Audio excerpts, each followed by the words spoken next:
A mensagem de hoje é simples, ela tem 6 pontos. Normalmente tem 3, né? Mas o livro é muito grande. E o livro tem 31 cartas e um pós-fácil, né? Eu vou citar nessas 3 mensagens 26 cartas, né? Então, falar sobre tudo realmente ficou algo... É muita coisa e por isso que eu quero que a gente adiante e comece logo. Romanos capítulo 12. Eu vou ler o texto, o capítulo inteiro. Quem abriu, diga amém. Bênção. Gente, você que está vindo pela primeira vez e está assustado com esse negócio aí atrás do diabo, a gente está fazendo uma análise de um livro de C.S. Lewis, chamado Cartas de um Diabo ao Seu Aprendiz. É um livro irônico que fala como se Satanás estivesse ensinando os seus discípulos, os demôniozinhos, a tentar cristãos, a fazer cristãos caírem. Semana passada a gente falou sobre isso e hoje é a segunda parte dessa mensagem. Eu vou ler Romanos 12, porque Romanos 12 ele traz um pouco da estrutura que eu quis fazer da sequência das cartas. Eu já fiz uma pregação sobre Romanos 12, expositiva, expondo versículo a versículo. Está no YouTube, se você botar Romanos 12, Tiago Dutra vai estar lá. Eu estou dizendo isso porque eu não vou expor o capítulo hoje, eu vou tentar pegar coisas que existiam no livro e que também são ensinadas a partir de Romanos 12. Se você quiser estudar mais profundamente Romanos 12, você vai no YouTube e vê essa mensagem. Romanos 12, gente, ele é um capítulo muito interessante na Bíblia, porque até Romanos 11, Paulo faz um apanhado teológico do cristianismo. Então, de Romanos 1 a Romanos 11, você vai ver meio que um manual teológico da fé. Exatamente em Romanos 12, Paulo sai do campo da teoria, da teologia, e ele entra no campo da prática, do dia a dia, né? do viver cristianismo no dia a dia. E o que você vai perceber é que Romanos 12 é um livro sobre relacionamento e sobre todas as perspectivas de relacionamento que a gente pode ter na vida. Isso já me faz entender uma coisa, já me faz entender que como homem ou mulher, nós somos seres sociais, nós nos relacionamos com os outros e não há como viver um cristianismo sadio se os nossos relacionamentos não forem sadios. E Romanos 12, ele fala basicamente sobre isso. Ele começa dizendo, portanto, irmãos, rogo-lhes pelas misericórdias de Deus, que apresentem ou que se ofereçam em sacrifício vivo, santo e agradável a Deus. Esse é o culto racional de vocês. Não se amoldem ao padrão deste mundo, mas transformem-se pela renovação da sua mente, para que sejam capazes de experimentar e comprovar a boa, agradável e perfeita vontade de Deus. Esses 2 versículos, eles falam sobre o meu relacionamento com Deus. Um relacionamento de renúncia, um relacionamento de buscar a transformação pela renovação da mente, relacionamento com Deus. Versículo 3. Por isso, pela graça que me foi dado, digo a todos vocês, ninguém tenha de si mesmo um conceito mais elevado do que deve ter, mas, ao contrário, tenha um conceito equilibrado, de acordo com a medida da fé que Deus lhe concedeu. Isso é relacionamento comigo mesmo. Como eu me relaciono comigo? Tendo um pensamento equilibrado sobre mim mesmo. Versículo 4, relacionamento com a igreja. Assim, como cada um de nós tem um corpo com muitos membros, e esses membros não exercem todos a mesma função, assim também em Cristo nós, que somos muitos, formamos um corpo, e cada membro está ligado a todos os outros. Temos diferentes dons, de acordo com a graça que nos foi dada. Se alguém tem o dom de profetizar, use-o na proporção da sua fé. Se o seu dom é servir, sirva. Se é ensinar, ensine. Se é dar ânimo, que assim faça. Se é contribuir, que contribua generosamente. Se é exercer liderança, que a exerça com zelo. E se é mostrar misericórdia, que o faça com alegria. Relacionamento agora com o próximo. O amor deve ser sincero. Odeiem o que é mal, apeguem-se ao que é bom. Dediquem-se uns aos outros com amor fraternal. Prefira dar honra aos outros mais do que a si próprios. Nunca lhes falte o zelo, sejam fervorosos no espírito, sirvam ao Senhor. Alegrem-se na esperança, sejam pacientes na tribulação, perseverem na oração. Compartilhe o que vocês têm com os santos em suas necessidades. Pratiquem a hospitalidade. relacionamento agora com os nossos inimigos. Abençoe aqueles que os perseguem, abençoem e não os amaldiçoem. Alegrem-se com os que se alegram, chorem com os que choram. Tenham uma mesma atitude de uns para com os outros. Não sejam orgulhosos, mas estejam dispostos a associar-se a pessoas de posição inferior. Não sejam sábios aos seus próprios olhos. Não retribuam a ninguém mal por mal. Procurem fazer o que é correto aos olhos de todos. Façam todo o possível para viver em paz com todos. Amados, nunca procurem vingar-se, mas deixem com Deus a ira, pois está escrito: minha é a vingança, eu retribuirei, diz o Senhor. Ao contrário, se o seu inimigo tiver fome, dê-lhe de comer, se tiver sede, dê-lhe de beber. Fazendo isso, você amontoará brasas vivas sobre a cabeça dele. Não se deixem vencer pelo mal, mas vençam o mal com o bem. Vamos orar? Senhor Jesus, louvado seja teu nome, ó Deus, obrigado pela bênção, ó Pai, de te conhecer, pela bênção de estar aqui, pela bênção de poder aprender mais sobre todas as perspectivas ou algumas perspectivas dos nossos relacionamentos, Senhor. Abençoa porque às vezes é tão difícil nos relacionar com algumas pessoas, com nossa família, com namoro, Jesus, com nossos amigos. Às vezes é tão difícil, ó Deus, se relacionar com algumas pessoas, que o Senhor possa nos dar sabedoria essa noite para saber nos relacionar bem em todos os lugares, principalmente com o Senhor, comigo mesmo, com a igreja e com todos os outros aspectos. Senhor, abençoa essa mensagem e que o Senhor possa falar ao nosso coração. É assim que nós te oramos e agradecemos, em nome de Jesus. Amém. No brinde, no pós-fácil do livro, C.S. Lewis diz: a fina flor da profanação só pode crescer se for plantada perto do sagrado.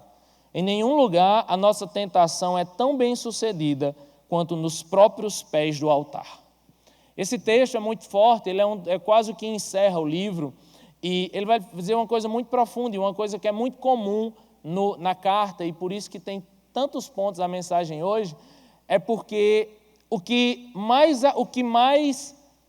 alegra Satanás no livro e na realidade é a tentação de um cristão que, em detrimento de ser cristão, em detrimento de estar diante do altar, em detrimento de conhecer o sagrado, como ele coloca aqui, vive uma vida hipócrita e vive uma vida em seus relacionamentos distante do Senhor. E aí ele mostra como ele se alegra, como ele vence quando ele consegue tentar alguém que conhece ao Senhor. Veja bem, quando alguém não conhece ao Senhor e cai nas armadilhas do diabo, isso é uma coisa. Agora, quando ele consegue fazer um cristão cair, é como se ele colocasse aqui que fosse um motivo de maior alegria ainda. A hipocrisia, o farisaísmo é o que alegra muito Satanás.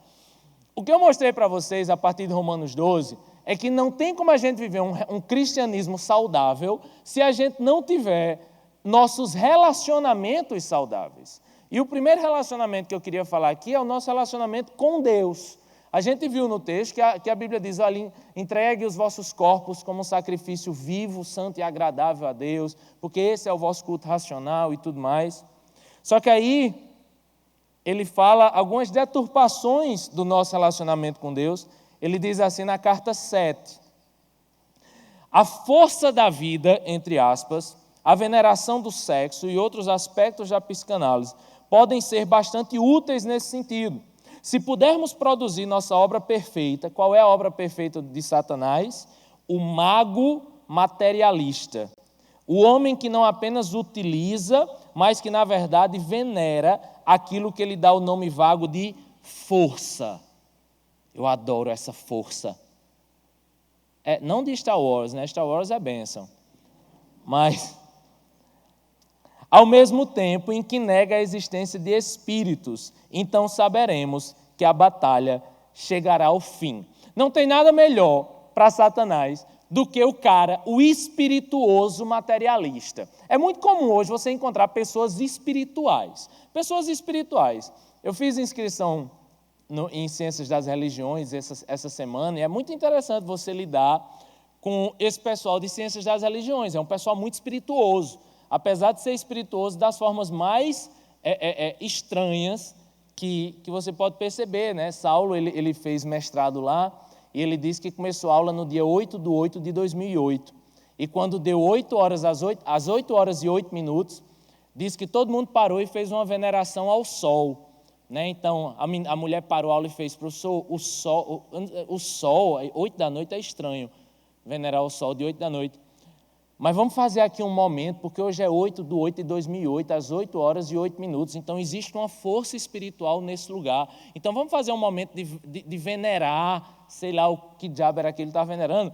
A questão é que é interessante quando você tem essas pessoas extremamente espirituosas. Não, eu acredito sim em Deus, eu acredito sim numa força que está além, guiando os universos. Eu acredito nisso da mesma forma que eu sou de Libra, né? Ou que eu sou de Gêmeos, ou eu sou de Aquário, com descendente Leão, com ascendente Áries, né? com avô Satanás. Só pode, gente. É uma coisa muito, sabe? É uma forma de me relacionar com o sagrado. Você acredita em Deus? Sim, eu sou uma pessoa muito espirituosa, né? E ao mesmo tempo que eu sou espirituosa, eu estou ali querendo sempre o melhor celular, querendo sempre fazer as viagens mais belas, sempre querendo me mostrar espiritual para os outros, ou me mostrar como alguém melhor do que os outros. O que eu estou querendo lhe dizer é que um relacionamento com Deus que não muda quem eu sou, não é relacionamento com Deus. Romanos 12, versículo 1, ele mostra que o verdadeiro relacionamento com Deus é o relacionamento onde nós entregamos não parte de quem nós somos, não a nossa vida espiritual, mas nós entregamos os nossos corpos, nós entregamos a nossa vida inteira, não parte de mim. Tudo que sou eu entrego a Deus e eu renuncio a Deus. Que Deus? Um Deus trino, gente, não é uma força do além, magnética, espiritual, sei lá o quê. Não, é Deus, o Deus trino, Deus Pai, Filho e Espírito Santo. O Deus que é o Deus Criador, Redentor, Consolador. Se você não conhece esse Deus e se você não se relaciona com esse Deus, você pode se relacionar com milhares de forças diferentes, mas nenhuma força dessa vai ter condições de mudar o seu coração. O verdadeiro relacionamento com Deus é um relacionamento que muda quem eu sou e me faz me entregar plenamente a esse Deus. Esse é o verdadeiro relacionamento. Então, cuidado com a vida com Deus, que na verdade você se relaciona com um ser tão diferente, tão distante, que eu preciso lhe dizer que com certeza não é Deus. O relacionamento com Deus tem que ser um relacionamento com o verdadeiro Deus. E um relacionamento com o verdadeiro Deus muda você verdadeiramente. Uma segunda coisa muito interessante, que está na carta 2, é a forma como Deus muda a nossa vida através do relacionamento com Ele.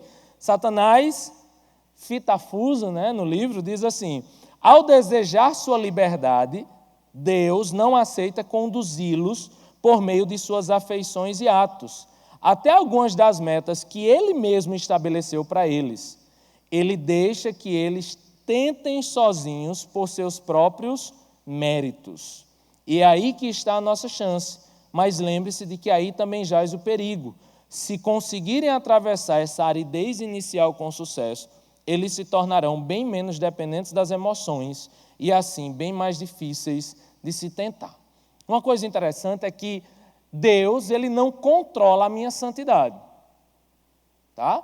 Deus, ele não pega na sua mão e diz: meu filho, venha por aqui, ó, venha. Psh. Minha mãe falava comigo assim: psh. Até hoje eu odeio quem faz para mim. Psh. Aí eu ia tinindo, meu amigo.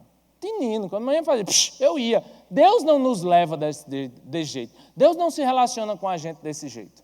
Eu acredito que a graça de Deus é irresistível. Eu acredito que a salvação é um dom de Deus, é um dom gratuito de Deus. Eu acredito que Deus me amou primeiro. Eu acredito que não fostes vós que me escolheste, mas fui eu que escolhi a vós. Então eu acredito que foi Deus que me escolheu. Eu acredito nisso tudo. Mas no que se refere à salvação, no que se refere à santificação, Deus nos coloca todos os dias diante do livre-arbítrio de pecar ou não. E Ele nos dá essa liberdade. E Ele nos dá essa liberdade para que a santificação seja um ato nosso e um ato que gere crescimento. E como a gente falou semana passada, um ato que em alguns momentos nos faz tropeçar, mas os tropeços nos faz crescer e nos faz buscar mais a Deus. Um relacionamento verdadeiro com Deus é um relacionamento onde, diante da liberdade de fazer o certo e fazer o errado, eu busco fazer o certo. E eu busco fazer o certo pelo que Walter falou aqui na facilitação. Porque Deus me amou primeiro, porque Deus me ama, porque eu fui salvo pela graça de Deus, porque Deus morreu na cruz por mim, porque Ele podia ter me destruído, mas Ele me salvou. E se eu conheço esse verdadeiro Deus, gente, é impossível não ser grato a Ele. E a gente já falou sobre isso aqui, santificação é um ato de gratidão a Deus. Deus nos dá a liberdade de fazer o certo ou fazer o errado. E aí Satanás disse, olha, Ele deu aos cristãos a possibilidade de fazer o certo ou errado. Ele preferiu se relacionar com os cristãos, ensinando qual é o caminho, orientando sobre o caminho certo, mas deixando eles livres para decidir o caminho que segue ou não. E aí Romanos capítulo 12, versículo 2 diz, não se transformai-vos pela renovação da vossa mente e não se amolde a esse mundo. Não se amolde aos princípios desse mundo, mas tente ser transformado pela renovação da sua mente. Ou seja, a cada dia a gente precisa ser fortalecido na nossa mente, porque apesar de parecer que estamos sozinhos ou livres para pecar, na verdade Deus está nos permitindo crescer para não mais pecar. É a liberdade que me faz ter o discernimento, que me faz buscar, que me faz crescer em minhas virtudes e que me faz dizer, Deus, eu quero o Senhor, eu escolho o Senhor, eu escolho estar próximo de Ti, eu escolho buscar o Senhor e me encher do Senhor. E aí Paulo fala em Efésios sobre isso, ele vai dizer, olha, às vezes você busca se embriagar, não viva de se embriagar, não, busque se encher do Espírito Santo, porque a forma que a gente tem, gente, de um mundo como esse, escolher o caminho certo ao invés de escolher o caminho errado, é se encher de Deus.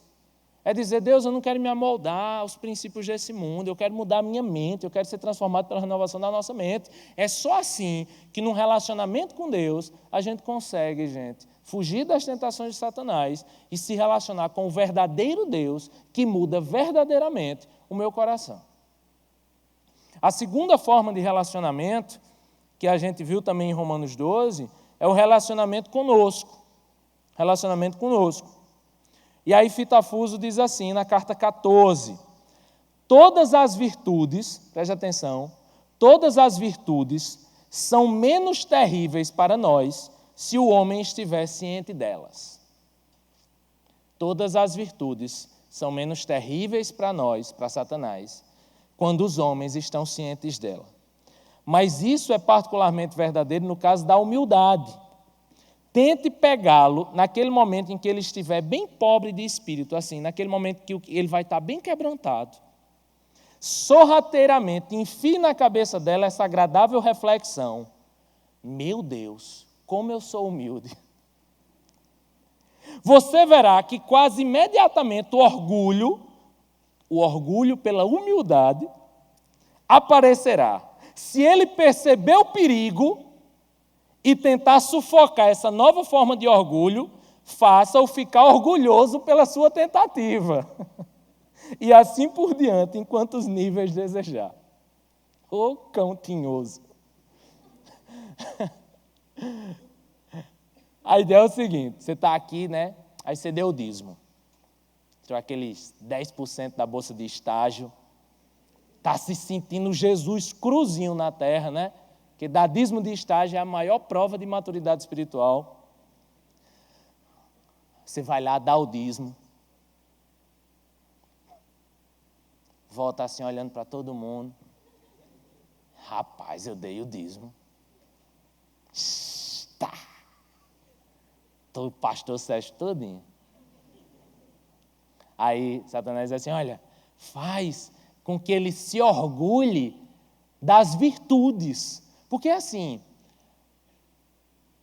Satanás pode te tentar, e a gente sabe que a culpa é do nosso pecado, né, principalmente, lhe tentar, sei lá, fazer qualquer coisa, fazer você cair com sua namorada, por exemplo. Se ele conseguir fazer isso, ele venceu. Mas se ele perceber que você está lutando contra isso, que você está firme com isso, que você não vai cair com sua namorada, ele te tenta de outra forma.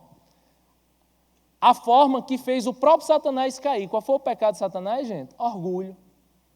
Orgulho. Então ele diz assim, não está caindo com a namorada dele, não? Então faz ele se orgulhar disso. Faz ele dizer assim, acaba chega para você e diz, rapaz, você não vai acreditar, cair. É mesmo, rapaz. Psh, misericórdia, sangue de Cristo tem poder. Por que está dizendo isso? Meu amigo, eu e minha namorada, pré-José e Maria. Só falta nascer Jesus. Aí você acha que a partir do momento que você se orgulha da santidade, a partir do momento que você se orgulha da santidade, você está pecando. É orgulho. Porque Paulo diz, olha, ninguém tem uma visão desequilibrada de si mesmo. Você precisa ter uma visão equilibrada sobre si mesmo. Eu acho muito interessante a palavra equilíbrio, porque o que ele vai dizer é que isso mexe muito com a nossa autoestima. Tem gente que tem uma visão subvalorizada de si mesmo. Tem uma visão totalmente desequilibrada sobre si mesmo. Por quê? Eu sou feia, eu sou gorda, né? Está pesando 50 quilos, com 1,70 m. Eu estou gorda. Meu cabelo é ruim, meu nariz é grande, minha orelha é de abano, eu tenho um mau hálito, meus dentes estão caindo. Sabe? Parece que aí você olha assim, parece que, sei lá quem é, parece que é Batoré, sei lá. A pessoa que tem uma visão subvalorizada. Eu sou muito burra, eu sou muito burro, eu não passo um concurso, eu nunca vou passar, eu não sou ninguém. Pronto. Baleia azul. Se matar. É uma coisa. 13 razões. Os 13 porquês. Enfim. Mas tem um outro problema. Tem um problema da pessoa que tem uma visão supervalorizada de si mesmo, né? Eu sou mais inteligente, eu sou melhor, sou mais espiritual, eu oro mais, eu jejuo mais, eu dizimo mais, e babá. A questão é que a gente precisa ter uma visão equilibrada sobre nós mesmos, principalmente, gente, uma visão equilibrada sobre a nossa espiritualidade. Porque a nossa espiritualidade é assim. O que eu faço de bom foi Deus, o que eu faço de ruim fui eu.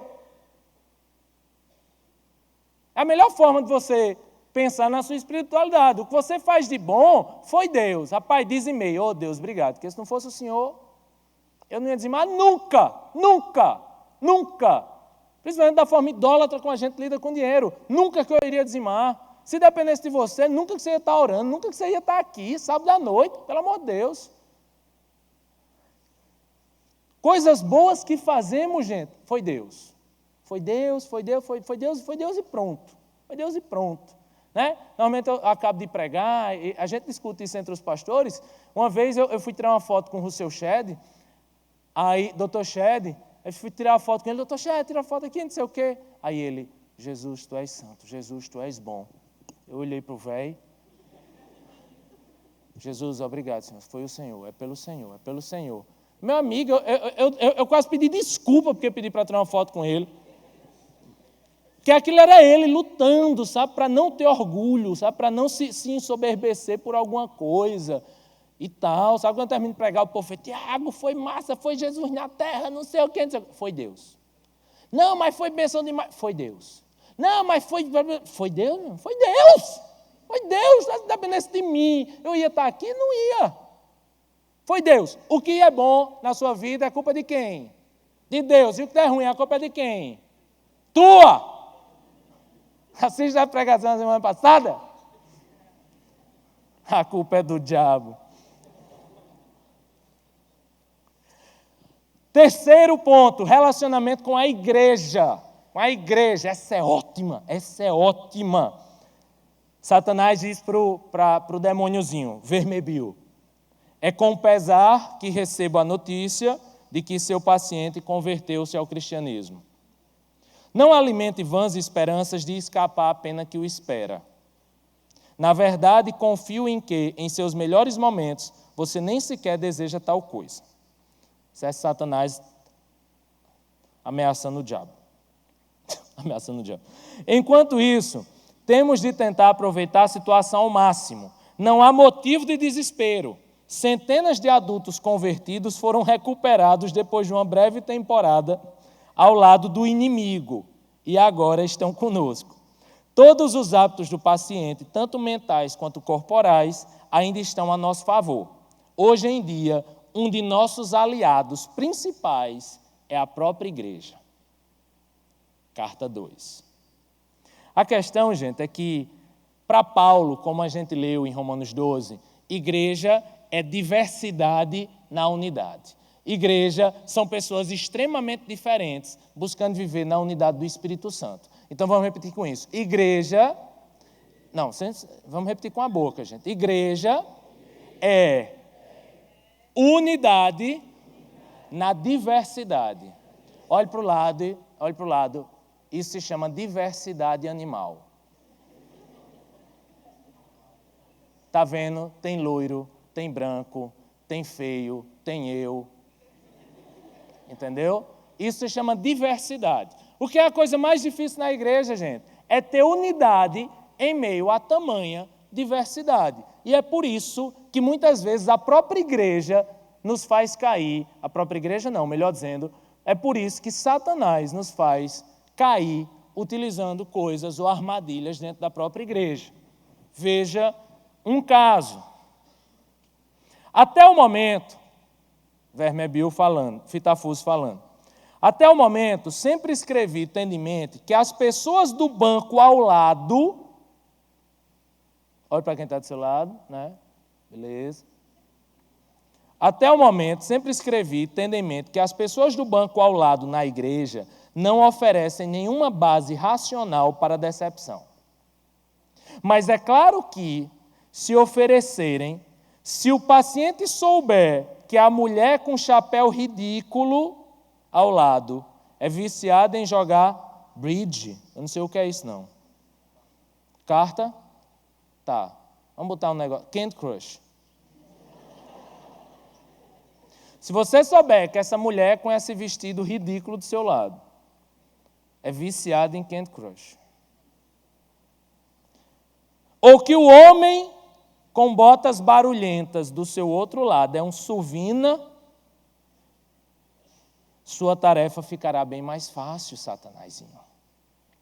Tudo o que você terá de fazer é nunca deixá-lo fazer a si mesmo a seguinte pergunta: se eu, sendo o que sou, me considero em algum nível um cristão, por que os defeitos das pessoas sentadas no banco ao meu lado seriam prova de que a religião delas é pura convenção e hipocrisia?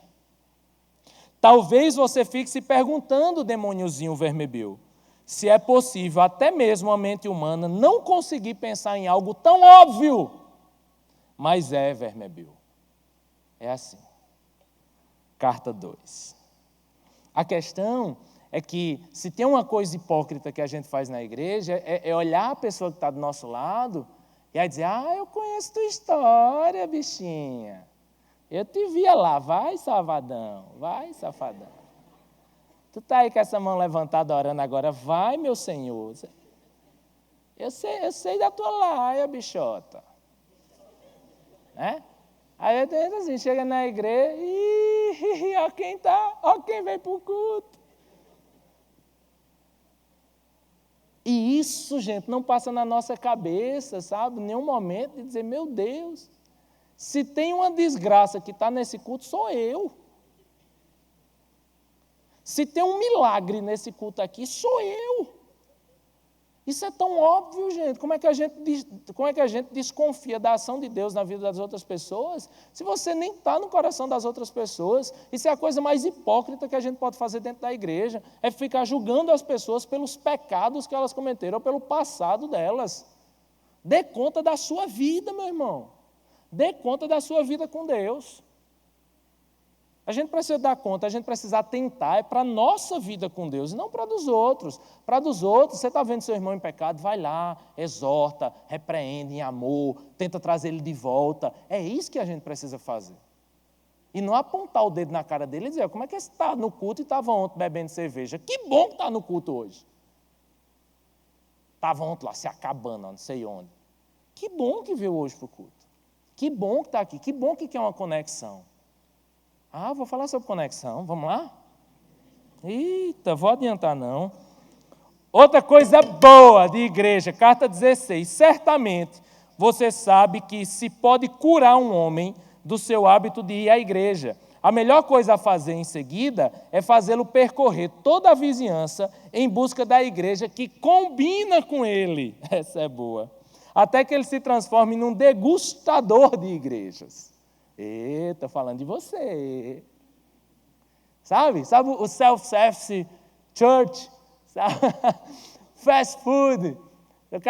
O cara consegue na segunda ir para um grupo de oração, na terça para a vigília dos homens, na quarta para o culto da cidade viva, na quinta vai lá para no terreiro não sei de onde, porque lá Deus fala, né? Você não falou até agora, vai falar lá.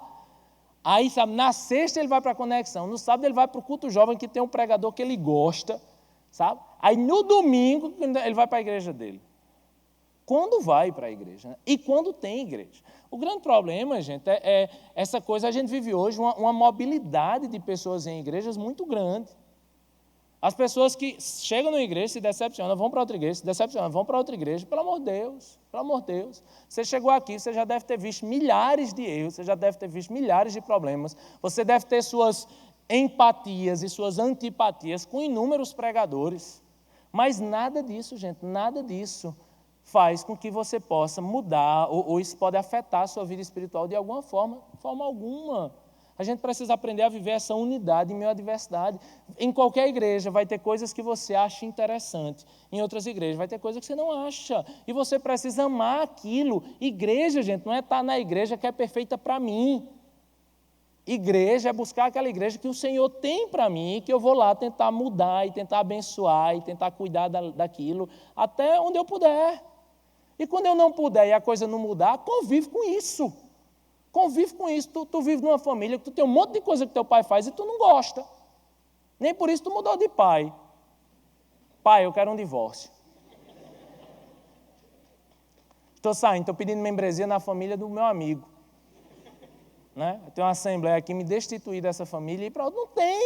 Não tem. E quando casa, que tem coisa também que eu não gosto disso que esse homem faz, que essa mulher faz, acaba peido o tempo todo.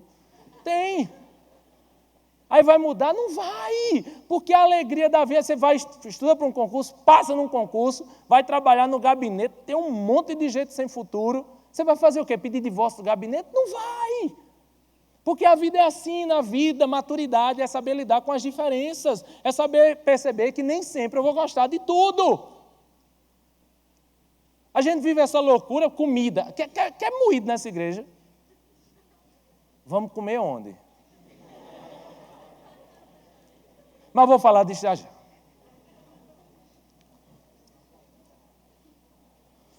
é um grande problema, né? Porque a gente acha que a igreja existe para nos servir. A gente vive, a igreja serve para me servir, né? A melhor igreja é a que me serve mais. Isso é um grande problema, gente. Deus nos chamou para servir a igreja e servir ao mundo, e não para ser servido. Então isso é uma grande distorção. Evangelho fast food, sabe? Evangelho... Carta 7. Qualquer pequena associação de pessoas que se unem devido a interesses que outros homens ignoram ou desprezam, vou falar de conexão agora, tende a desenvolver em seu círculo uma intensa admiração mútua e também a gerar uma grande quantidade de vaidade e ódio para com o mundo exterior, os quais são alimentados sem nenhum pudor, pois a causa é o seu guia e ela é considerada algo impessoal. Isso é verdadeiro mesmo quando originalmente o grupo é criado para agir em nome do inimigo. Queremos que a igreja seja pequena, não apenas no sentido de cada vez menos homens conhecendo o inimigo, mas também no sentido de fazer com que aqueles que o conhecem adquiram uma intensidade inquieta e o farisaísmo defensivo de uma sociedade secreta ou de um grupo fechado. Falando da sua conexão mesmo. Ou de algumas igrejas. Não, tem gente que igreja... Eu não gosto de igreja grande, não. Por quê? Porque tem que ser pequena. Ah, Satanás. Igreja tem que ter gente, tem que evangelizar, e tem que buscar o Senhor, e tem que discipular, e tem que ter alma, gente. Agora a gente vive se isola num grupinho que pode ser uma igreja inteira, que aqui, logicamente, é uma igreja considerada grande, mas que se torna pequena nos seus grupos pequenos, nas conexões. E aí, meu amigo, você se fecha no seu grupinho e diz, não, aqui é família, aqui não é mais conexão, aqui é uma família. Que é com a minha mãe, meu pai, meu primo, a irmã que eu não tenho. Isso é lindo, isso é maravilhoso. Conexão é gente trabalhando pecado, é gente confessando, é estudando a palavra, é louvor, é bênção. Isso é bênção. Menos a que estava no primeiro andar do meu prédio hoje. Epa. Eu lá tentando assistir TV e em espírito desafinado só a bexiga lá embaixo. Estou brincando. Conexão é bênção, gente. Isso é bênção. Ela deixa de ser bênção quando ela vira quase uma maçonaria. Eu posso entrar nessa... Está lotada. Mas eu posso visitar? Não. Porque a gente está resolvendo uns problemas internos e você vai descobrir os segredos secretos da nossa seita. Não, porque a nossa conexão é melhor, eu gosto aqui de todo mundo. Gente, isso não existe. Isso não existe. Se o nosso grupo e se a igreja não serve para os de fora, nós não estamos fazendo a coisa certa. Se nós nos fechamos em nossas empatias, sabe? Se a conexão é um grupo de pessoas de gente que eu gosto, do jeito que eu gosto, virou grupo social, deixou de ser igreja, porque a igreja é lugar de gente diferente. Você não tem um perfil da minha conexão. Que perfil? Só cachorro não tem perfil para a igreja. Ou gato, ou o que for. Gente tem perfil para estar em igreja. É gente, vai gente. Amém aí. Entendeu? A questão, gente, é que a gente não pode virar um grupo fechado. Tem gente que... Eu noto as conexões chegam aqui quase de mão dada. Fazendo piuí, tatatá. Entendeu? Senta no banco, na fila, procura a fila que tiver toda desocupada, porque tem que sentar na mesma fila. Aí tem um, lá no meio da fila, que acha um coitado que está vindo para a igreja há um ano e não conhece ninguém, e tem muita gente assim, que chega sozinha, sai sozinha, você não olha, porque só olha para os premiados da maçonaria, da Rosa Cruz, sei lá o que é esse negócio. Aí a pessoa no meio da fila faz, oi, psh, vai sentar a conexão junta hoje. Nada contra sentar a conexão junto ou qualquer coisa, a questão não é isso. A questão é o que está no nosso coração, gente. É o coração de que a gente tem inúmeras e inúmeras pessoas prezando de grupo pequeno hoje na igreja. E sua conexão está fechada e você não quer multiplicar, porque você quer ficar lá dentro, no 33º grau da maçonaria lá já. Não, porque não estamos prontos ainda estamos amadurecendo. Vai apodrecer essa bexiga.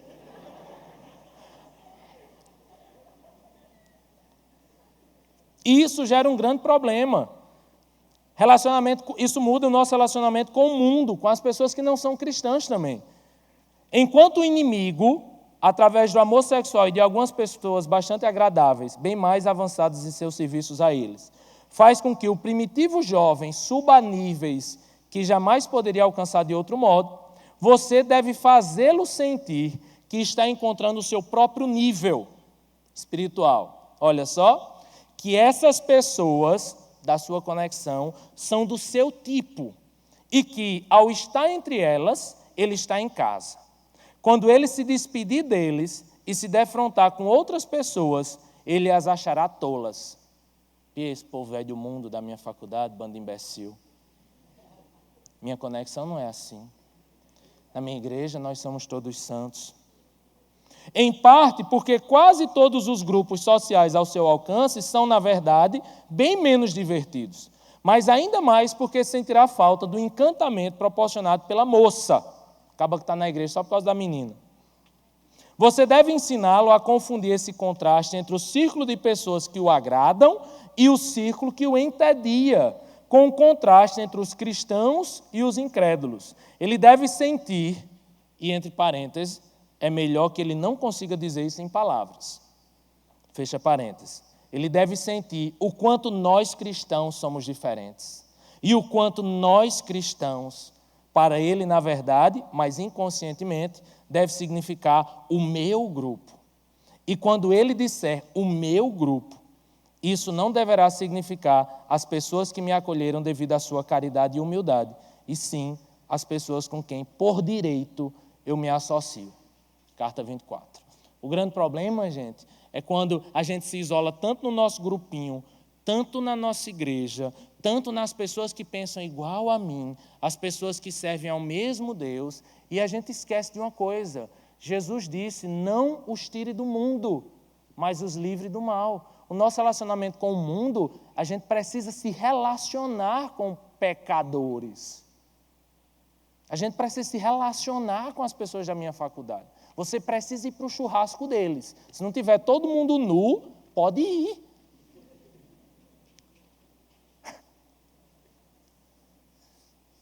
Pode ir, porque você precisa estar com sua turma, você precisa se relacionar com eles, você precisa conversar com eles. Até onde isso não enfraqueça a sua fé, até onde você consiga dar testemunho, até onde você conseguir alcançá-los, mas você precisa, em alguma perspectiva, em alguma profundidade, você precisa se relacionar com as pessoas do mundo.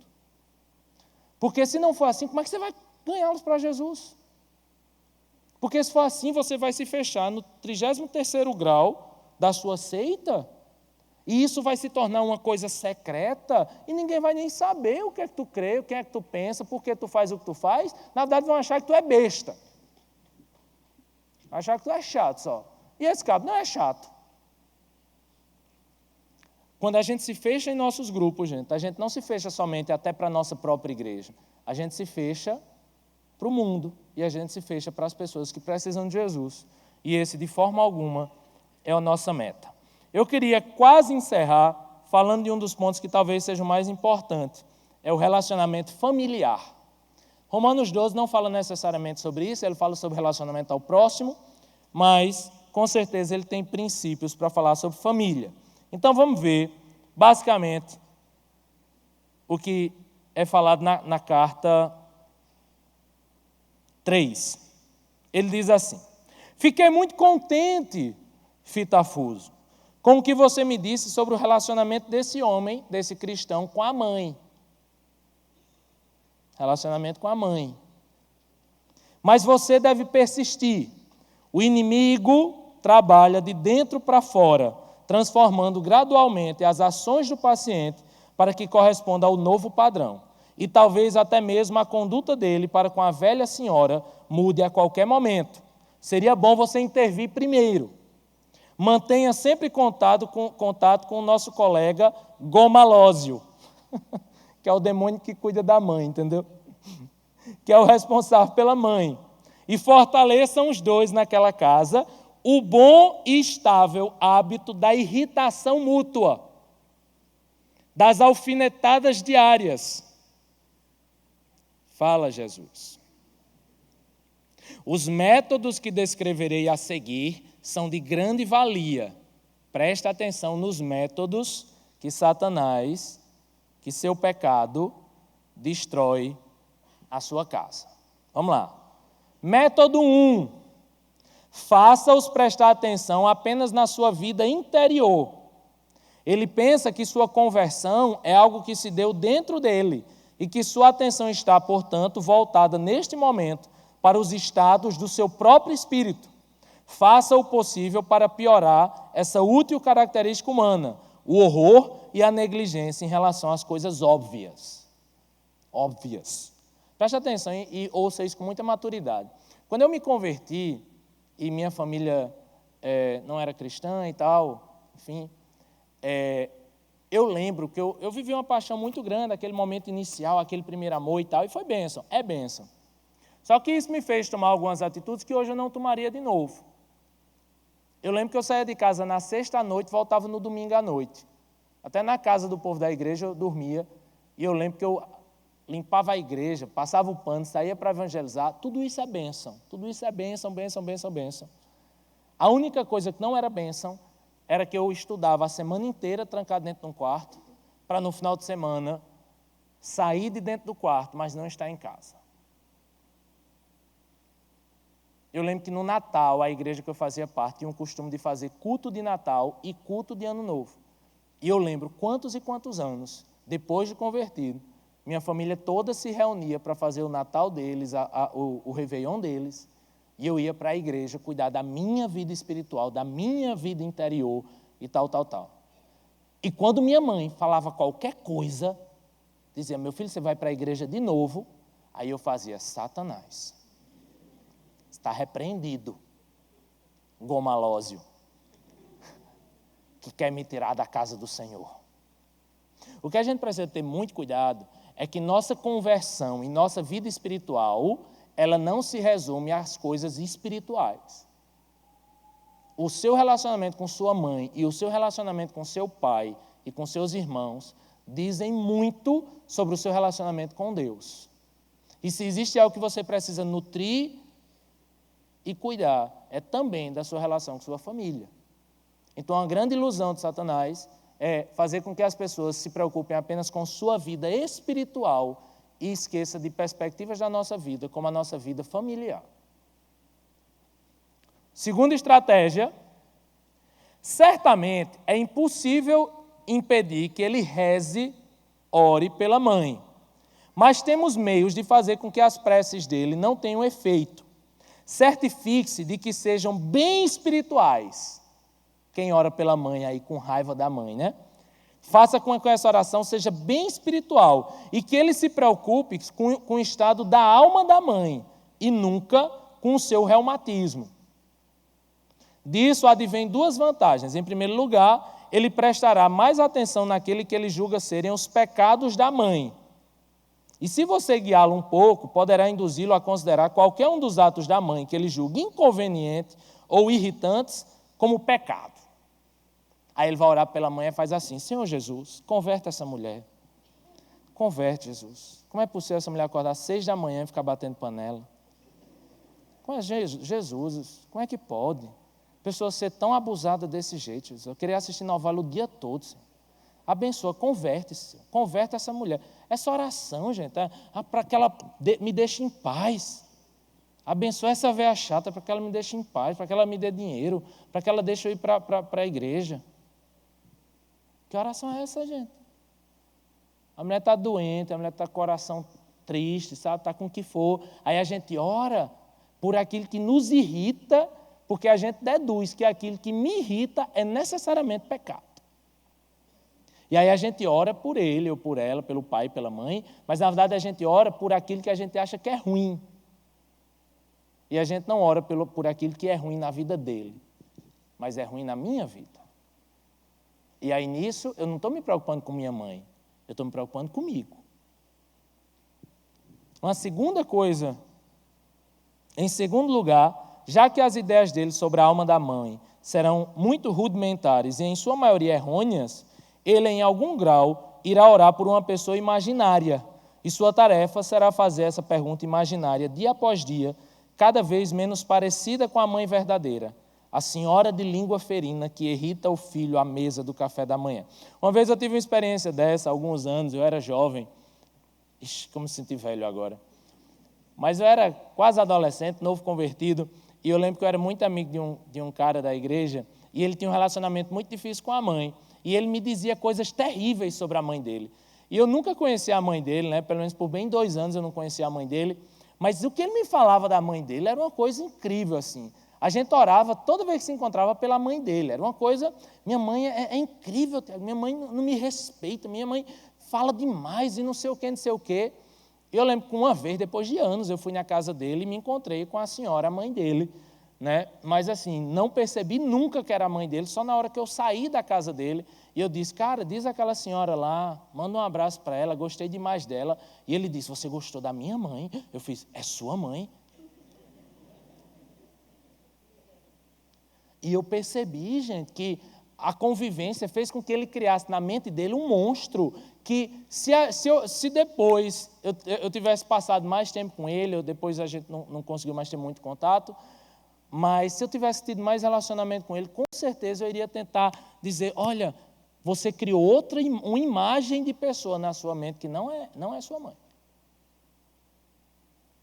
Isso tem muito a ver com você, isso tem muito a ver com suas frustrações, isso tem muito a ver com suas decepções, isso tem muito a ver com a história que vocês criaram juntos, mas não é sua mãe. Os pontos que você acha os pontos mais fortes, na verdade são detalhes, são discussões, são coisas pequenas, mas isso não é a sua mãe.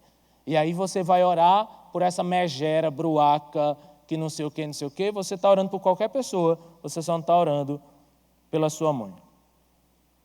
Terceira coisa, quando dois humanos vivem juntos por muitos anos, é bem comum que cada um tenha um tom de voz, essa é ótima, um tom de voz ou uma expressão facial que sejam quase insuportáveis para o outro. Todo mundo tem isso. Todo mundo tem uma cara que se sua mãe fizer para você, filma aqui em mim, né? Sua mãe fizer assim, pronto. É o fim do mundo, né? Tem esse negócio assim? Pronto, caiu o mundo. Jesus voltou, porque sua mãe fez. Né? Qual é o jeito insuportável? Minha mãe tinha uma levantada de sobrancelha, que se eu pudesse, eu colava com um prego aquela sobrancelha. Não falava nada. E quando eu tinha mais raiva é quando não fala nada. Só olhava para mim assim, levantava a sobrancelha. Nossa, gente, a úlcera, aquela respirada me dava uma úlcera que eu fazia. Ela sabe como isso me chateia, mas fica fazendo.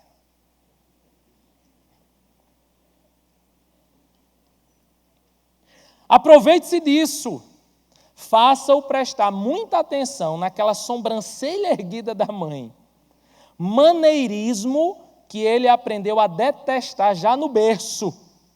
E deixe-o pensar no quanto isso irrita. Deixe-o supor que ela, a mãe, sabe o quanto isso é irritante e o que o faz apenas para irritá-lo. Se você souber fazer o seu trabalho direitinho, ele não notará quão improvável é essa suposição. E claro, nunca o deixe suspeitar de que ele também tem tons de voz e também tem expressões que irritam a mãe. Mas não deixe perceber isso não. Como ele não pode ver ou ouvir a si mesmo, será muito fácil.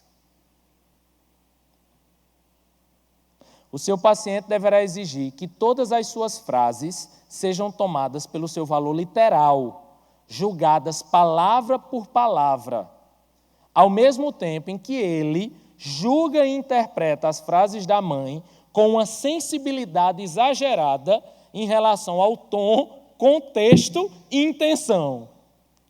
Ela deverá ser encorajada a fazer o mesmo. Assim, depois de cada briga, cada um pode ir para o seu lado, convencido ou quase convencido de que é o inocente da história. Eu só falei isso. Né? Você sabe como é. Basta que eu pergunte quando o jantar vai ficar pronto para ela ter um acesso de fúria. Uma vez que o hábito estiver bem arraigado, você terá a deliciosa situação em que o ser humano diz coisas com o claro intuito de ofender e ainda assim se ressente quando lhe dirigem uma ofensa. Na verdade, gente, os pecados de um relacionamento familiar são pecados de dia após dia. São coisas nutridas, sabe, em uma história, em anos. Anos e anos e anos, que você vai convivendo com maneirismos, que você vai convivendo com algumas coisas, e você vai se irritando, e não vai trabalhando isso, e não vai pedindo perdão, e não vai, sabe, não vai conversando, não vai resolvendo, não vai repreendendo, não vai perdoando. Isso vai juntando no seu coração, até o momento em que qualquer coisa que é falada, você interpreta sempre na forma mais exagerada possível.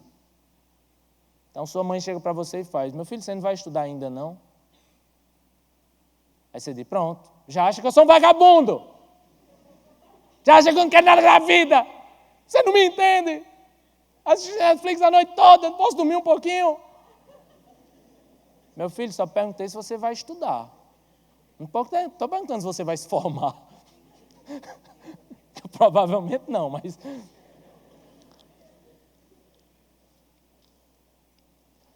Mãe, o almoço está pronto não, é?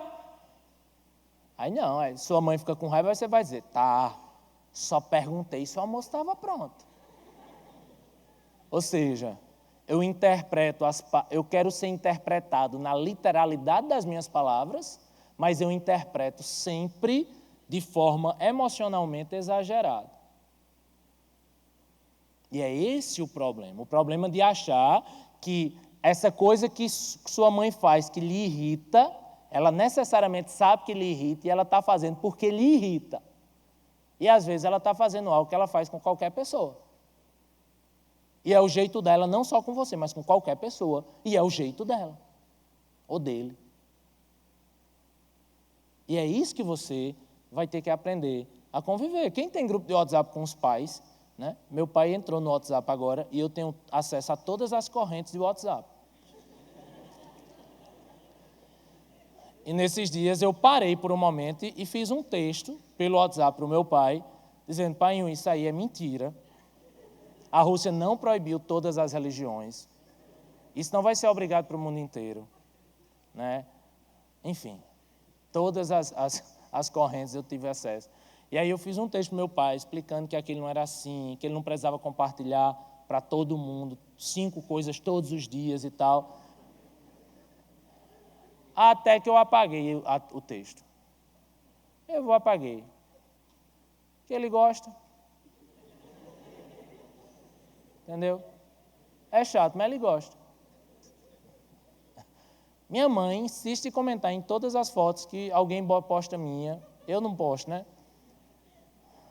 Achou, meu filho lindo.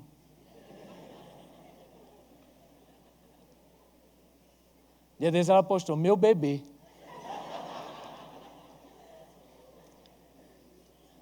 Eu já disse à minha mãe que não fizesse isso, né? Mas eu vou fazer o quê, gente? Ela gosta. Né? Ela gosta. E tem coisa que a gente não muda. Tem coisa que a gente aprende a conviver. Aprenda a conviver. Para encerrar, tem meu relacionamento com casa inimiga. Eu ainda faço uma série chamada Sabedorias de Anitta. Eu nunca vi tanta tolice numa música só, mas enfim. No relacionamento com os inimigos, a gente viu em Romanos 12 que a gente não pode pagar o mal com o mal. A gente precisa pagar o mal com o bem, né? Mas tem uma coisa, gente, que acontece muito nos nossos grupos de WhatsApp, que é o falso altruísmo. Eu vou lhe explicar. É o último ponto. Carta 26 diz assim: mais tarde, você pode até arriscar aquilo que podemos chamar de ilusão do conflito generoso. Esse é um jogo que funciona melhor com mais de 2 pessoas. Uma família com filhos já adultos, por exemplo. Alguém propõe algo bastante trivial, como tomar chá no jardim. Ou, na sua conexão, assim: vamos para o shopping assistir tal filme? Pronto, ali começou a Terceira Guerra Mundial, você sabe, né? Alguém propõe algo bastante trivial, como tomar chá no jardim. Uma das pessoas faz questão de deixar bem claro, embora não com essas palavras, que prefere não tomar chá no jardim. Mas está, é claro, disposta a ceder em nome do seu altruísmo, do seu amor pelos outros, né? Os outros, instantaneamente, desistem de tomar chá no jardim. Aparentemente por causa do seu próprio altruísmo, mas, na verdade, porque não querem ser usados como um receptáculo onde a primeira pessoa despeja seus insignificantes rompantes de abnegação. Vixe. Mas ela também não aceita ser dissuadida da sua orgia altruística. Ela insiste em fazer o que os outros querem. E os outros insistem em fazer o que ela quer. Logo, os ânimos ficam acirrados. Logo, alguém dirá: então pronto, não vou mais tomar café. Chá. Então pronto, não vou mais tomar chá, não vou mais para o shopping. Segue-se uma verdadeira briga cheia de ressentimentos de ambos os lados. Percebe como uma coisa funciona? Deixa eu lhe explicar.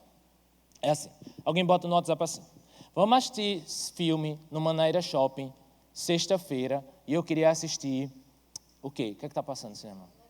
O quê? O quê?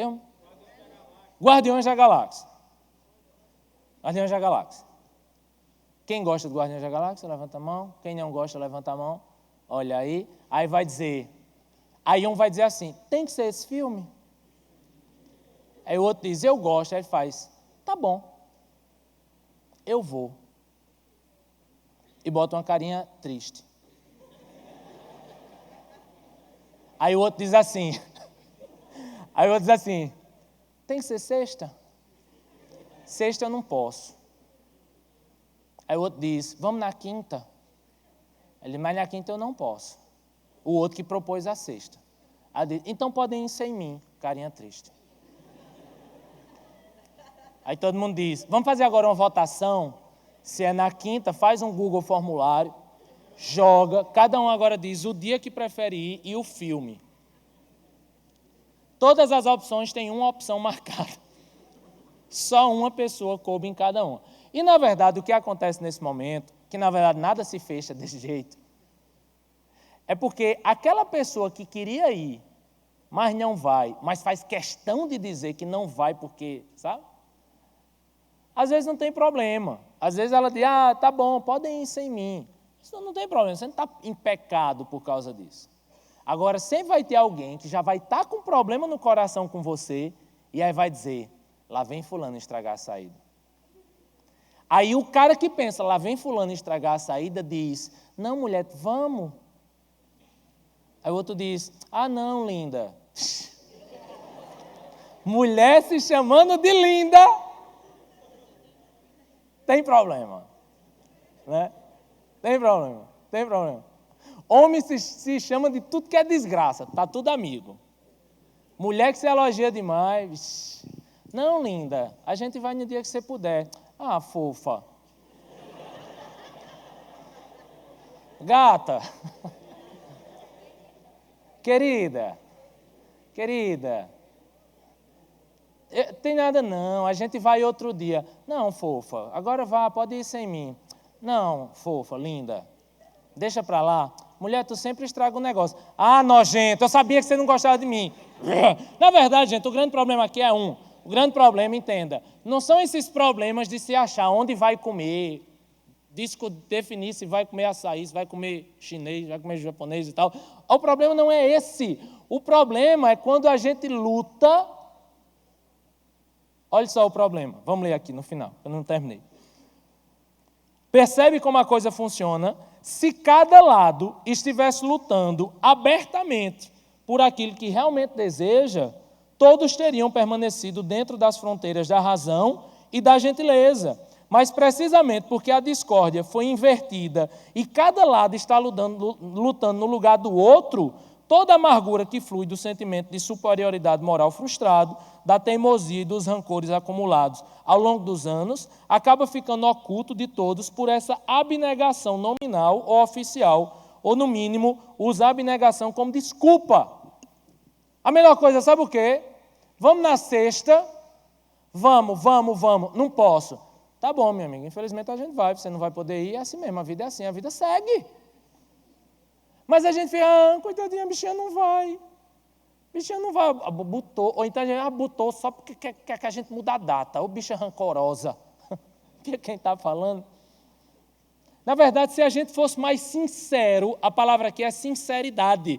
O que eu estou falando daqui chama-se amor disfarçado. O problema é um lutando pelo que o outro quer e, na verdade, isso não é abnegação nenhuma, isso não é altruísmo nenhum, isso é tudo falsidade. Você quer ir na sexta, quer assistir Guardiões da Galáxia, você quer ir no Mandarim Shopping e acabou, meu filho. Então seja simplesmente sincero em relação a isso. E não esse amor disfarçado, essas gentilezas disfarçadas que no final não leva a canto nenhum e no final o que acontece aqui é simplesmente a necessidade de aparecer bondoso ou aparecer gentil para os outros e no final nada acontece. O que eu falo aqui, gente, é sinceridade. O que a Bíblia fala quando a gente precisa lidar com os nossos inimigos, ele diz, olha, trate o mal com o bem, coloque brasas vivas na cabeça dessa pessoa. Seja sincero, seja direto, seja verdadeiro. E acabou. Fofa uma óbvio, eu não gosto de você, bicha feia. É melhor. É melhor, gente, do que esses floreados de amor, esses floreados de abnegação, que na verdade é perceptível que não é nada disso. A sinceridade é muito melhor do que a falsidade. E a melhor forma de lidar com os outros e se relacionar com os outros é com a sinceridade. Simples assim. Tem um louvor, do ministro de louvor, vocês já sabem. O cara chamado Lucas Graham. Quem gosta? Ninguém. Eu ia botar o vídeo, mas tem 2 estrofezinhas que não são muito boas, 2 versos, aí eu achei melhor ler a canção. A banda pode subir já. Tem uma música dele chamada 7 Years, 7 anos, para vocês que não sabem inglês.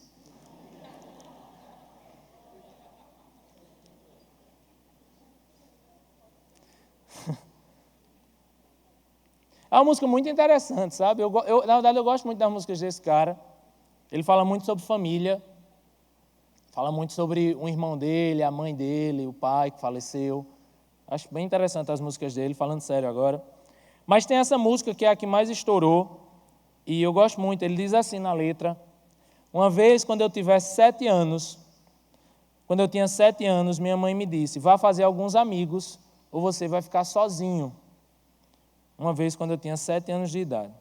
Uma vez, quando eu tinha 11 anos, meu pai me disse: vá arranjar uma esposa, ou você vai ficar sozinho. Eu sempre tive esse sonho, como meu pai antes de mim. Então comecei a escrever canções, comecei a escrever histórias, algo sobre glória, que sempre apareceu me entediar, porque só os que eu realmente amo irão realmente me conhecer.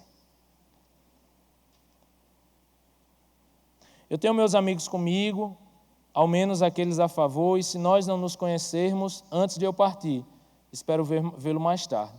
Uma vez, quando eu tinha 20 anos, minha história foi contada. Eu estava escrevendo sobre tudo que vi diante de mim, uma vez, quando eu tinha 20 anos. Logo, teremos 30. As nossas músicas terão sido vendidas, teremos viajado por todo o mundo e ainda estaremos a caminhar. Eu ainda estou aprendendo sobre a vida.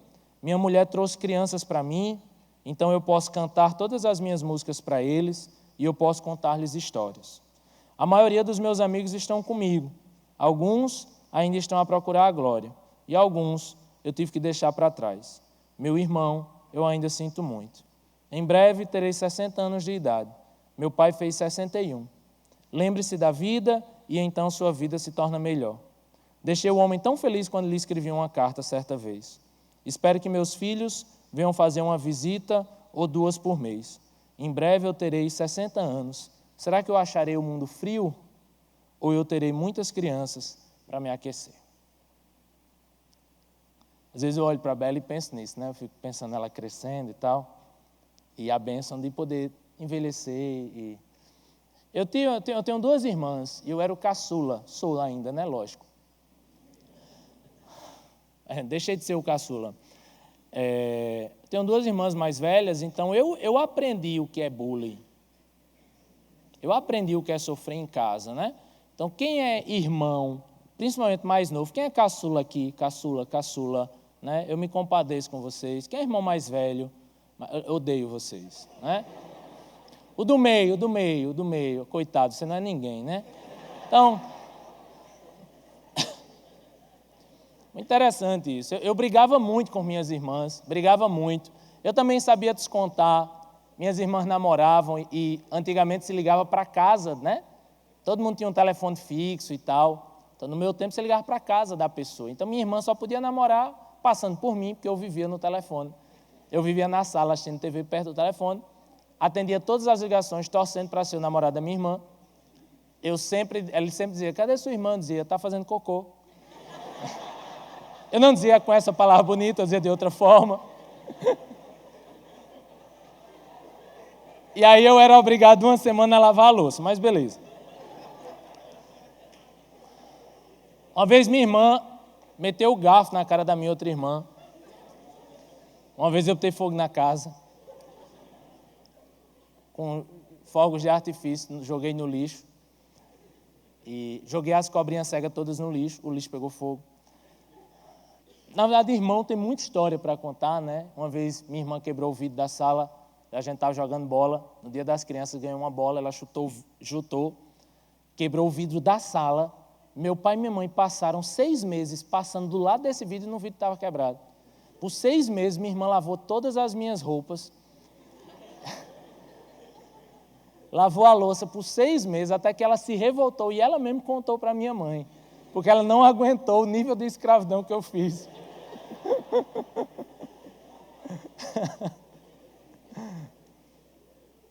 E como diz o Salmo, isso se chama amor, né? É muito interessante essas histórias. Eu sei que até hoje eu tenho um contato muito próximo com minhas irmãs e gosto muito disso, mas tem algo que eu tenho uma memória que nunca sai da minha mente. Eu estudava numa escola muito simples, uma escolinha de bairro, uma escola da minha tia, que era perto de uma linha do trem, num bairro chamado Cabeça do Porco, lá em Patos. Era perto de uma linha de trem, os porcos passavam, ficavam sem a cabeça, o bairro ficou chamado Cabeça, na verdade chama Cabeça de Poico. Tu vai para onde? Lá para a Cabeça do Poico. Até hoje existe isso lá em Patos. E eu estudava nessa escolinha, perto da Cabeça do Poico, ao lado do morro, perto da Rua do Meio. Então, é uma comunidade muito elitizada da cidade de Patos.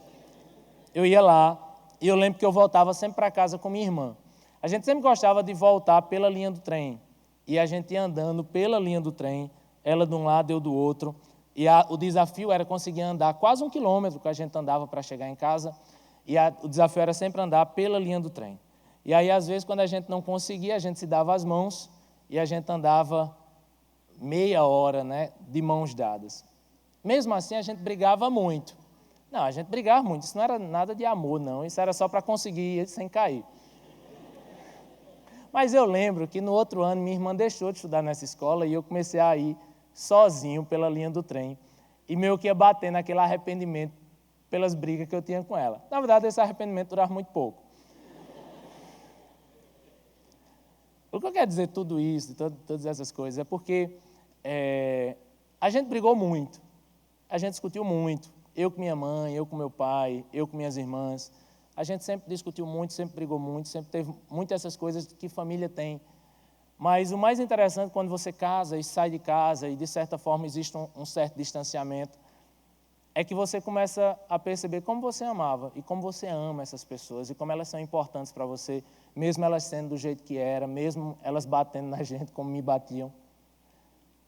Mas, na verdade, eu sempre pensei naquela imagem, sempre pensei naquele sentimento de estar na linha do trem sozinho. Em alguns momentos da nossa vida, a gente vai andar sozinho e esses momentos serão muito tristes. Uma vez eu lembro que eu fui evangelizar uma mulher e falei sobre o evangelismo da ponte. E eu dizia assim, olha, como é que você consegue chegar se tiver um rio e você quiser chegar do outro lado do rio? Ela dizia, precisa de uma ponte. E eu dizia, essa ponte é Jesus. Olha que coisa linda. Uma vez esse evangelismo foi muito adiante.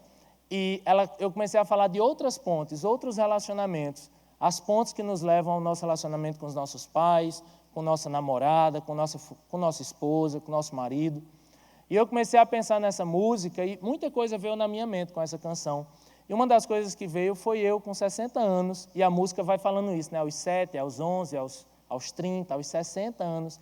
Um dia eu estarei na linha do trem, um dia eu estarei diante de várias pontes. E muitas dessas pontes já terão ruído, pessoas já terão partido.